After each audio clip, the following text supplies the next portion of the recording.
आखिर नागालैंड यूनिवर्सिटी में ऐसा क्या हुआ जिसके कारण आपका विश्वास उड़ जाएगा ऑफलाइन काउंसलिंग से।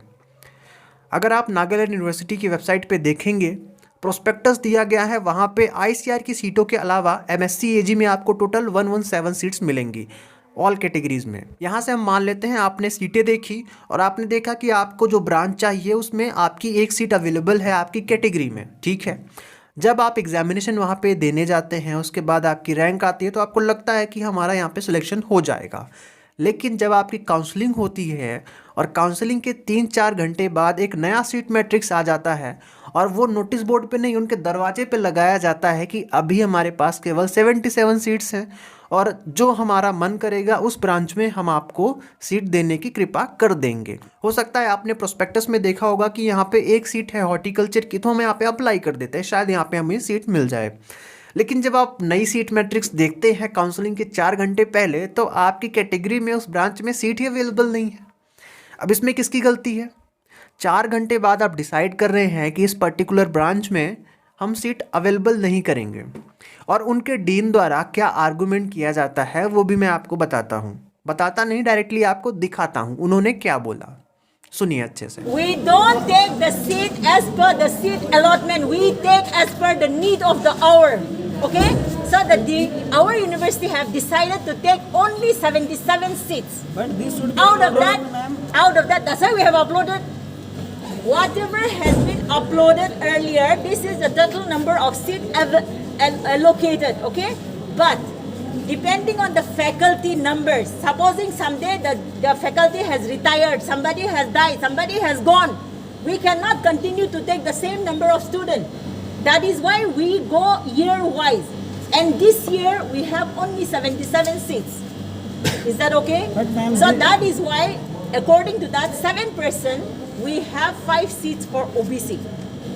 Is that clear? But ma'am, this should be notified earlier so that we can understand the problem. You all came for exam? Yeah. Written exam? Yeah. Yesterday, who knows who is going to be on the top? How will you know? Even if I say there's only 5 seats from the beginning, how will you know you'll be in top 5? But ma'am, you are voting for if we are applying for horticulture, as per prospectus and there is no seat, then how we know we will? We'll have a further discussion. Why should I Leave fill that. the form? Let's start. ST. का कहना है कि हमारे professors मर गए, हमारे professors का transfer हो गया और हमारे पास कैपेसिटी नहीं है, फैसिलिटी नहीं है, जितने सीट मैट्रिक्स हमने दिए थे उतने बच्चे पढ़ाने के लिए। तो आपने सीट मैट्रिक्स जारी करने के बाद एग्जामिनेशन के पहले ही क्यों अपना एक क्लैरिफिकेशन जारी नहीं किया कि हमारे पास इतनी कैपेसिटी है, इस ब्रांच में हम सीट देने वाले हैं। ये आपकी रिस्पॉन्सिबिलिटी बनती है कि आप अगर ये डिसीजन ले रहे हैं तो अपनी वेबसाइट पे पब्लिश करें। लेकिन आप कब करते हैं? काउंसलिंग के दिन, काउंसलिंग के 4 घंटे बाद, ठीक है। ये आर्गुमेंट उनका रहता है कि हमारे प्रोफेसर्स मर गए। अगर आप एक दिन में एग्जामिनेशन करवा सकते हैं एमएससी एग्रीकल्चर में, तो आप अपने प्रोफेसर्स का रिक्रूटमेंट भी कर सकते हैं ना। 1 महीना सफिशिएंट होता है प्रोफेसर्स का रिक्रूटमेंट करने के लिए, अगर आप करना चाहें तो। ये भी आपके हाथ में है। अब कुछ लोगों का ये आर्गुमेंट रह सकता है कि यूनिवर्सिटी का फाइनल डिसीजन होता है कि कितनी सीटों पे वो एडमिशन देंगे, दे कैन रिड्यूस और इंक्रीज देयर सीट। तो रिड्यूस क्यों करना है भाई? आज के डेट पे जितनी भी सीटें अवेलेबल हैं, क्या वो सफिशिएंट है? अगर यूनिवर्सिटी की कैपेसिटी है, लास्ट ईयर उन्होंने सभी सीटों पे एडमिशन दिया था, तो क्या इस साल उन्होंने अपनी लेबोरेटरी बेच दी? क्या उन्होंने अपनी ज़मीनें बेच दी या प्रोफेसर्स बेच दिए? एक पॉइंट मैं आपको और बताता हूँ, वहाँ पे उन्होंने लिख रखा था कि आईसीआर एक्रेडिटेशन कंपलसरी है। अब यहाँ पे अगर आप यूजीसी वाले बच्चों को भी अलाउ कर रहे हैं अपनी यूनिवर्सिटी में, तो वहाँ पे आप साफ साफ लिखिए ना कि आईसीआर और यूजीसी स्टूडेंट्स में बी अलाउड। ऐसा लिखिए जिससे यूजीसी वाले बच्चे भी अप्लाई कर सके, एडमिशन ले सकें। कम से कम उनको पता तो रहेगा कि यहाँ पे हम एडमिशन ले सकते हैं। मैं किसी के भी खिलाफ नहीं बोल रहा हूँ, बट अगर आप यूजीसी वाले बच्चों को भी एडमिशन दे रहे हैं तो वहाँ पे रिटर्न होना चाहिए प्रोस्पेक्टस में। लेकिन पूछने पे आप क्या बोल रहे हैं? हमसे गलती हो गई। मतलब एक ऑफिशियल काम को लेके जो प्रोस्पेक्टस होता है, सबसे बड़ा वैलिड डॉक्यूमेंट होता है, उसमें आप गलतियाँ कर रहे हैं।